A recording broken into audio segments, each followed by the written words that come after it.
Good morning! Welcome to me, Nanay Myrna, ang bibisin buhay nanay. Mag-feeling vloggers na naman ang nanay nyo. So, pagbigyan nyo na ako, basta ako, feeling vloggers. So, for today's video mga kananay, at syempre mamadaliin na natin ito dahil at mahingal nga dito mag-voice over. Dito nga kami nagpunta sa Mula Vision mga kananay at syempre dahil gusto nga ni Baba mag-walking trip today. Kaya naman dito kami sa B-side ng B-side, sa likod ng Mula Vista sa seaside or Manila Bay or Biwok na tinatawag, kung ano man ang tawag nito, exactly tawag nito, basta yun na yun. Dito nga pala mga kananay, napakaganda ng view at syempre perfect dito for tambay-tambay at picture-picture at syempre for TikTok, dancing-dancing, no? Kaya kung kayo ay naboboring pumunta na kayo dito, kung kayo nandito sa Maynila, ay dito naman wala naman bayad maglakad-lakad mga kananay. Kung gusto nyo maglakad-lakad, sige maglakad lang kayo. Mag-picture-picture, sige mag-picture-picture kayo dahil napakaganda ng view.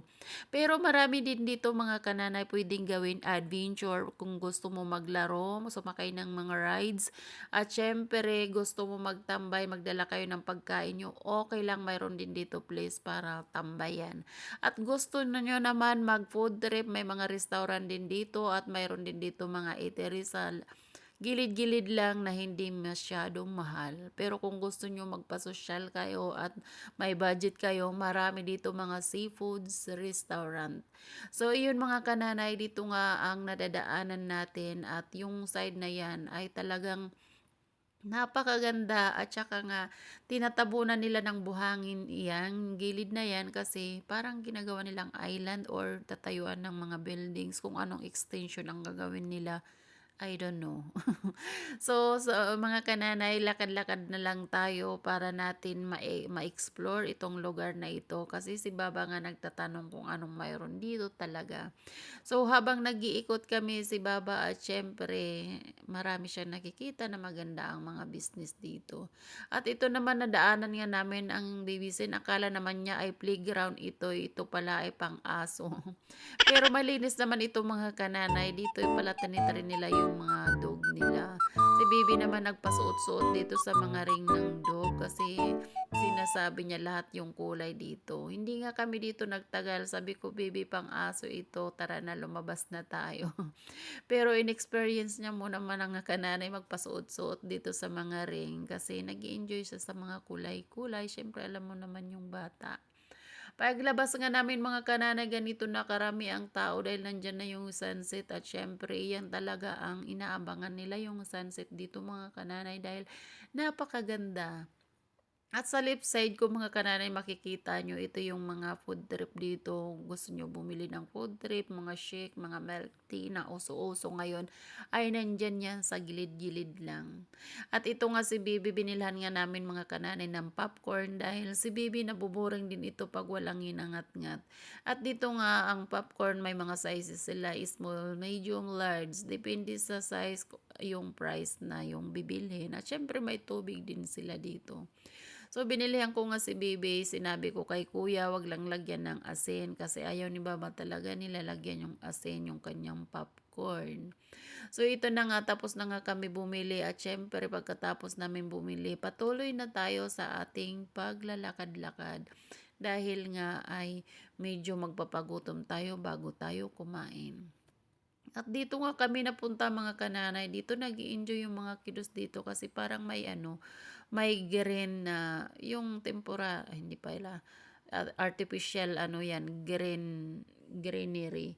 So dito nga kami napunta, may palaruan mga kananay, bibili ka dito, hindi, magbabayad ka dito 200, bibigyan ka ng ring ng 24 pesos tapos ipapashoot mo dyan sa mga bottle. Pag nakashoot ka, bibigyan ka nila ng toy.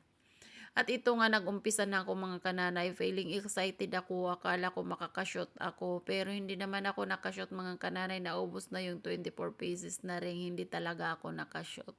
Parang nagsisi ako sa 200 pesos ko, charot. So pagkatapos ko nga mga kananay dito maglaro, magpa-shoot, si Bibi kasi at saka si Baba nag-ikot-ikot, kaya naman ako nagmamadali. So ayan na nga sa likod ang dalawa. Tapos na nga ako maglaro at nagpaikot-ikot pa rin kami mga kananay at syempre si baby nag-i-enjoy pa rin ng kanyang popcorn, nakasakay lang siya sa stroller. Ganon siya pag bugnutin siya, pag hindi siya maglalakad, nakasakay lang siya sa stroller. Ito nga yung fountain show dito, napakaganda nito sa gabi mga kananay dahil nga may mga kulay-kulay yung ano dito, yung tubig. At dito naman napadaan kami sa Muwa Ay, kung sa Dubai ay mayroon Dubai ay mayroon naman dito Muwa Ay. Tapos lang ang aming galagala at dito nga restaurant na ang aming bagsak dahil napupagod na at nagugutom na ang mga person.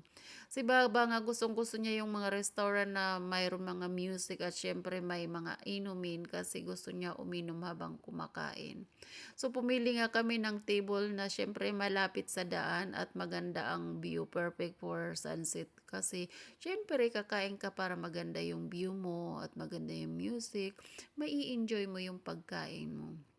Ito nga ang tawag nitong restaurant Sunset Bar dahil nga dito kitang-kita mo yung sunset habang kumakain ka at magiging background mo talaga yung sunset.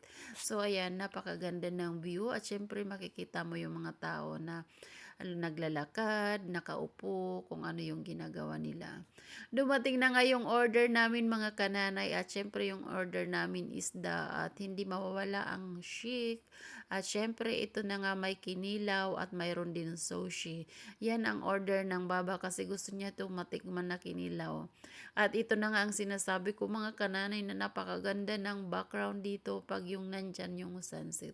So dito nag-enjoy talaga ako kasi nakikita ko naman sa video na napakaganda ng aking background. Wow! Nagpupula-pula yung sunset dito. At nag-umpisa na nga kami kumain mga kananay at siyempre si Bibi hindi talaga yan mapakain. Ang ganyang popcorn lang kinakain at siyempre watermelon shake.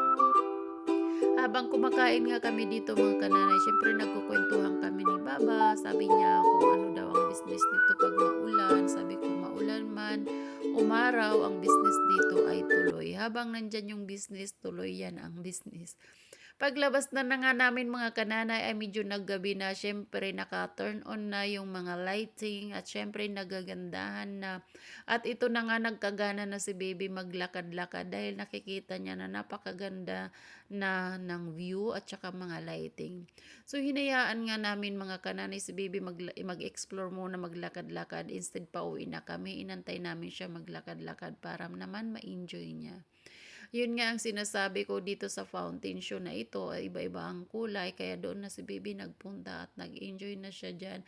Nagtakbo-takbo, gusto niya talagang lumangoy dyan, gusto niya mahawakan yung tubig. So hinayaan ko muna siya kung anong gagawin niya para naman ma-enjoy niya yung kanyang moment. So yun lang for today's video mga kananay, pauwi na kami. Thank you so much for watching.